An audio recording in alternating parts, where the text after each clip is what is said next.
There are many reasons to wait for Fridays, and one of them is definitely the arts and culture coverage by our culture correspondent, Kun-woo. He is here in the studio with us tonight. Welcome back, Kun-woo. Great to be here, Dami. So what do you have for us tonight? Right, so this week, the global sports community turned its attention to the southern port city, Busan, in South Korea, where the World Conference on Doping in Sport was wrapped up with its 5 program on Friday. And it was a historic moment as it was the first time any Asian city hosted the event, held every 6 years. And on closing day, delegates adopted the Busan Declaration, reaffirming a shared commitment to protecting the values of clean and fair competition, strengthening international cooperation, and safeguarding the rights of athletes, and also ensuring the independence of national anti-doping organizations. The revised regulations and related international standards will be applied from 2027 for 6 years, this time mainly focusing on protecting the rights of athletes who are minors and anti-doping organization independence. Korea also introduced a proposal to expand the use of digital tools in anti-doping education. South Korean volleyball legend Kim Hyun-kyung spoke at the event, emphasizing how actively Korea has been developing and implementing these innovative approaches. Korea has been working on interactive training instead of passive lectures, a mobile online platform for anytime learning, and a mentoring program with athlete committee members, including myself, to share real on-field experience. For us, education is a key tool to protect athletes and strengthen fair play, an effort the global sports community must pursue together.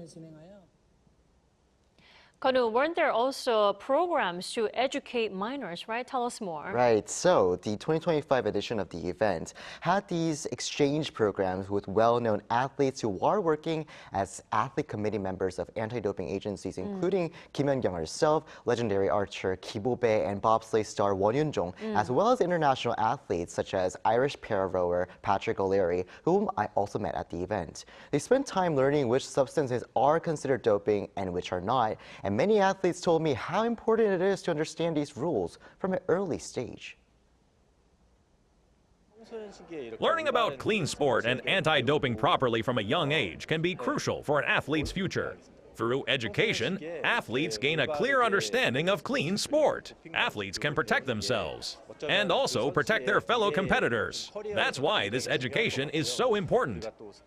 It's really important to come together and to revisit the rules and make sure that the rules are keeping up with any developments there are in new drugs or new techniques that need to be monitored. And if you can concentrate the education with the students who are definitely going to be involved in the long term, they'll act as a seed for the good information for the rest of Korea's athletes.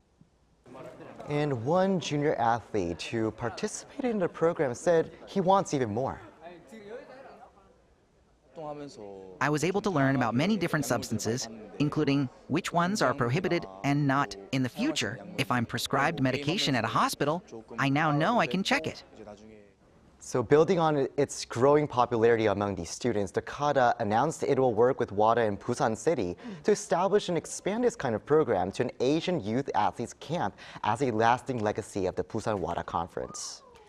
Well, Kun-woo, this is such a huge event. Now, a lot of renowned figures traveled to Busan, proving the significance of this event. Who are some of the key figures other than those legends, Kim Hyun-kyung and Won Yun-jong? Right, so this event, as you know, was participated by around 2,000 people, including delegates from around 160 countries, the World Anti-Doping Agency president, and also the IOC president.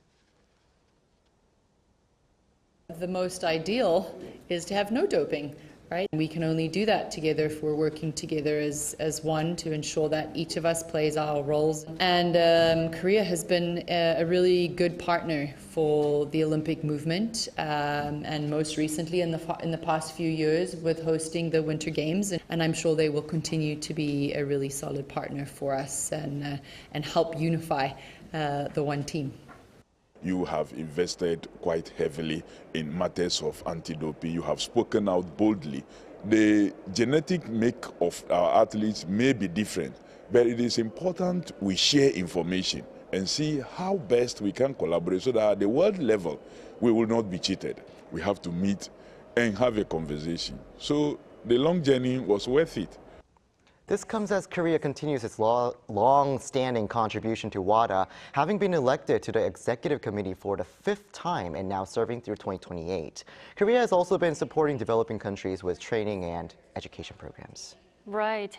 Now, Kun-woo, before I let you go, the enhanced games issue was also another major hot topic throughout the entire conference, right? Definitely a hot topic. First of all, the enhanced games will be held at Nevada, USA this coming May, and the event is essentially a sports competition that allows the use of doping substances, and naturally it became a hot topic at the conference, definitely. And WADA officials made it clear that such events not only violate the fundamental ethics of sport, but are also dangerous acts that put athletes' lives at risk, even though the event does not fall directly under WADA's jurisdiction. Indeed, Kun-woo, thank you for covering that report. We appreciate it. Thank you, Dami.